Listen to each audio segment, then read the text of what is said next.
আমি এখানে ঝিঙে দিয়ে আলু দিয়ে ট্যাংরা ছোটো ট্যাংরা দিয়ে রান্না করব। প্রথমে যে আমি আলুটা একটু ভাজি করে নিয়েছি, তারপরে আস্তে আস্তে সব মশলা দিয়েছি, মশলা দিয়ে কষিয়ে নিয়েছি, তারপরে ঝিঙে দিয়ে কষিয়ে নিয়ে যে পরিমাণ মতো পানি দিয়েছি।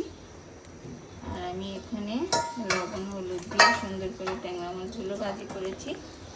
এখন আমার এই যে তরকারি ফুটে উঠেছে, আমি এখন ভাজি করা ট্যাংরা মাছগুলো দিয়ে দিলাম। খুব সুন্দর করে বসিয়ে দিব ছোট ট্যাংরা মাছ। এই ট্যাংরা মাছগুলো মিষ্টি মিষ্টি খেতে অনেক মজা লাগে।